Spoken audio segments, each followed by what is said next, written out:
Look, 100 years after 100 years, they done lied to us about this and that. Told us all we from Africa and made fiction characters turn into facts. Harriet Tubman, then it was not. Knowing goddamn well that trick was capped. My wife and I wrote a book about it, and it's book with knowledge, evidence, and fact. My other book got them haters shook, cause it's helping my people take a closer look at their backgrounds in the background, showing my people where they supposed to look, showing my people where to get it from, where to hit it from, all sorts of angles. When it comes to this research, you must please first don't trust strangers. Finding out all on your own is what I highly recommend and suggest. And if you're looking for uncensored content by me, I highly recommend you the best, which is my website at the link you see just across the screen. Don't let it miss you. I make it simple. I double down on that black and white. It's too official.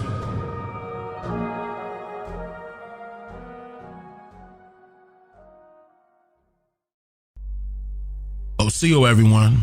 You already know what this topic is about, so let's get right into it.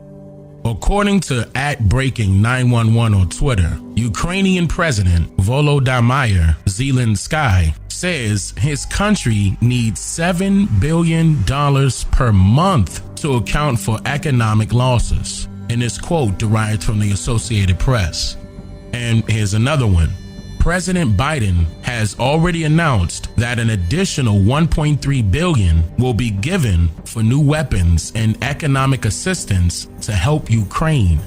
President Joe Biden says, quote, "We have the capacity to do this for a long time." How long can the U.S. maintain the level and pace of this military support for Ukraine? Well, we have the capacity to do this for a long time. So now, the U.S. has now given roughly $3.4 billion to Ukraine since Russia's invasion began February 27th, 2022.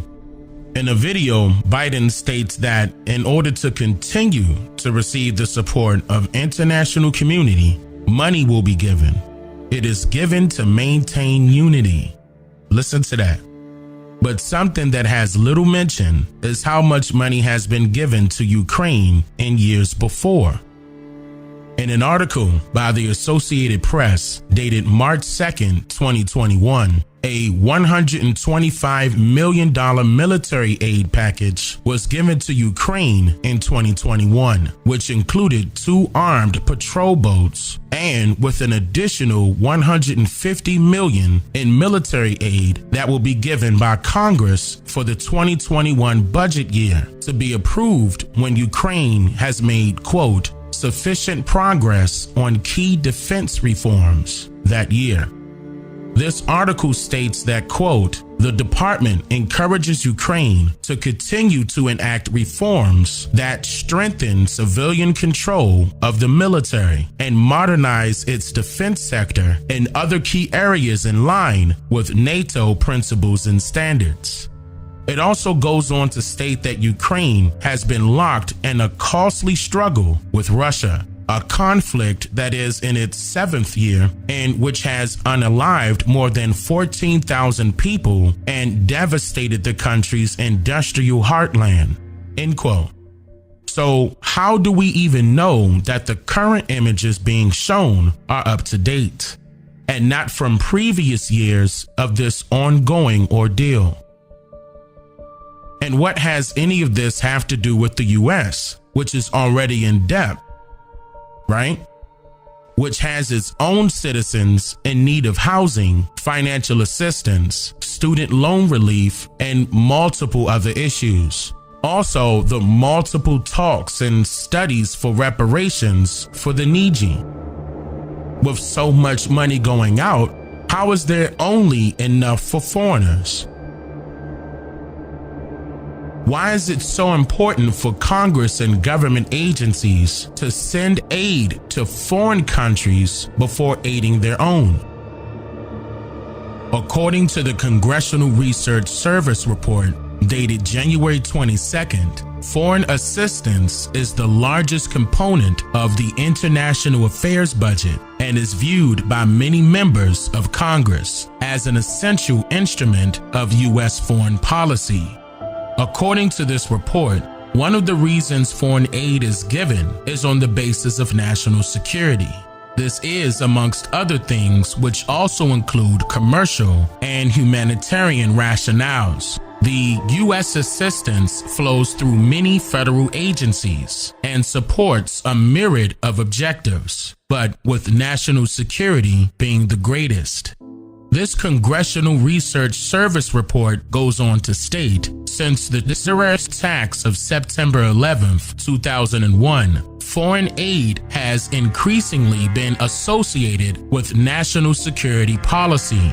The United States is the largest foreign aid donor in the world, accounting for nearly 23% of total official development assistance from major donor governments in 2019.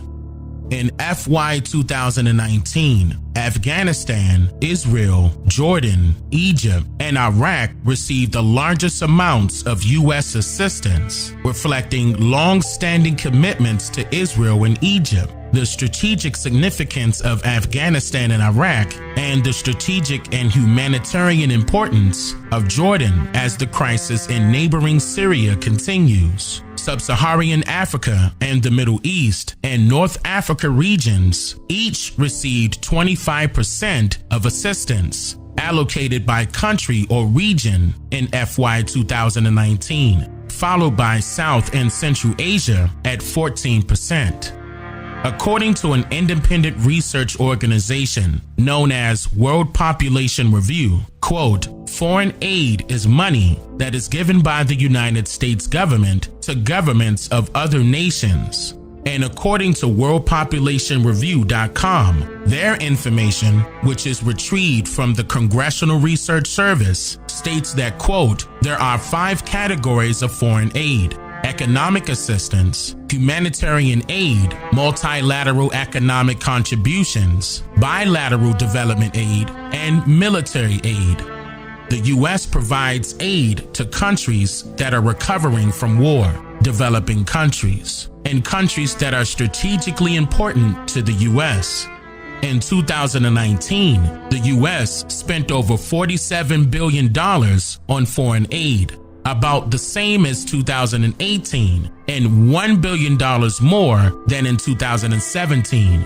More than 35% of that aid went to 10 countries. Afghanistan at $4.89 billion, Israel at $3.3 billion, Jordan at $1.72 billion, Egypt at $1.46 billion, Iraq $960 million, Ethiopia $922 million, Yemen $809 million, Colombia $800 million, Nigeria $793 million, and Lebanon $790 million. And all of this information given does not include recent events in which aid was given, nor does it reflect numbers for aid and assistance which was given in total for 2020 or 2021.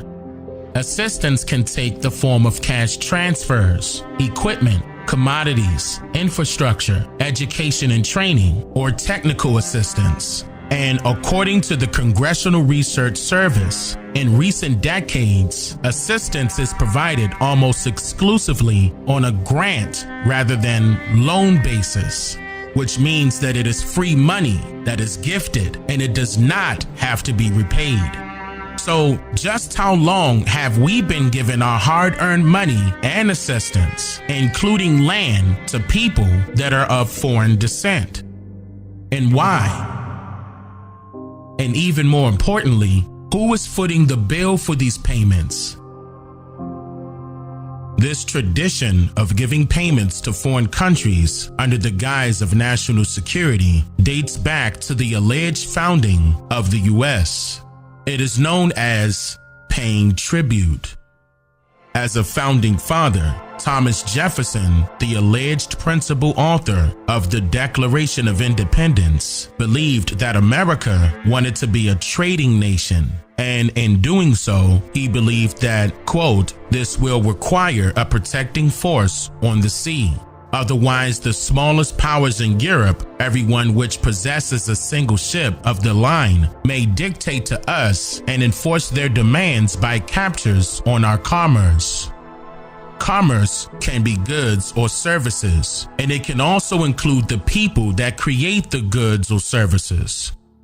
Thomas Jefferson's statement was made before the U.S. was officially recognized. The foreigners that wanted to lay claim to this land and stake it as their own mapped out a plan that would make other countries recognize them and essentially build new business relationships that would disenfranchise the needy altogether. Think about it in terms of a reseller or distributor, someone who takes another's products, services, ideas, and even their land and offers it to someone else at a discounted price. They literally paid to be recognized as a country because even though America was already inhabited and had its own foreign relations, the only way to get rid of the middleman was to start doing business on new terms. In order to create these new terms, in 1784, Congress appointed Thomas Jefferson, John Adams, and Benjamin Franklin as peace commissioners to negotiate treaties of amity and commerce with the principal states of Europe and the Mediterranean. Thomas Jefferson is quoted stating, "When we can appear in the ports of various powers or on the coast or Barbary with ships of such force as to convince those nations that we are able to protect our trade and to compel them, if necessary, to keep faith with us, then, and not before, we may probably secure a large trade of the Mediterranean trade, which would largely and speedily compensate the U.S. for the cost of a maritime force amply sufficient to keep all of those pirates in awe, and also to make their interests to keep faith." Faith is defined as an allegiance to duty or a person. It is a form of loyalty. It is to assent to the truth of something offered for acceptance, or even when there is no evidence of proof. Simply put, it is credit. And with this notion, the first business trade line was established between the United States and Morocco.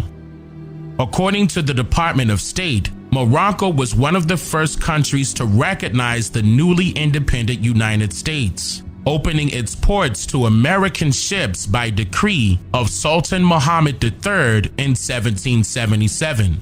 Morocco formally recognized the United States by signing a treaty of peace and friendship in 1786, a document that remains the longest unbroken friendship in U.S. history. End quote. Along with this treaty of peace and friendship, Congress offered Morocco and the Barbary states $80,000 in the late 1700s, which would have been a substantial amount of money during that time period. The U.S. is still giving aid to Morocco today. For example, in 2019, there was a planned budget of $15.9 million for Moroccan foreign aid. As time went on, many countries followed suit, recognizing the U.S. and receiving big payouts. So once again, who is paying? Who is footing the bill for all of this money being sent out to foreign countries? The answer resides in an act procured to make a transfer of ownership for all Indians to become citizens. And within this act, the debt accrued was transferred as well. Listen closely.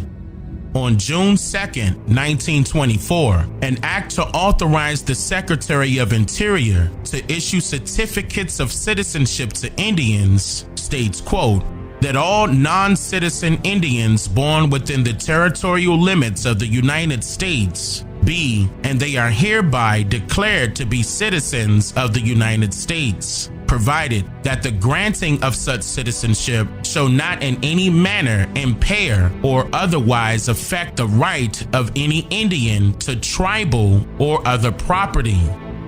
What is understood by this legislation is that the granting of citizenship does not affect the right of any Indian to tribal or other property. But what is not fully understood is what is meant by tribal or other property. But what we can attest to is that it is something that is believed to be owned by the Indian, something that the government believes that the Indian should have, regardless of their citizenship. It is for legality purposes that it should be clarified who will own the tribal, who should pay tribute. Well, it was given to the tribes. From the Latin word tribus, which means to allot among the tribes or to a tribe. It is a tax levied or imposed by a government or landlord, just like a tributary, where one stream flows into a larger stream.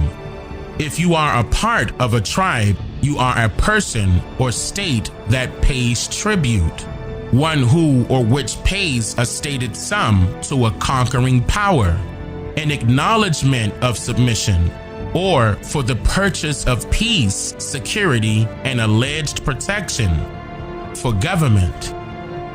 So in other words, the government's debt is being paid in full by the ones that are referred to as citizens, and not by foreigners of other countries or even foreigners from other countries. Because when you're dealing with the credit system, the citizen, or rather the taxpayer, stays in debt forever, because the government that the citizen is allegedly a part of owes other countries or governments, or rather corporations, that has since recognized this government as yet another corporation. I'm just here to make you think.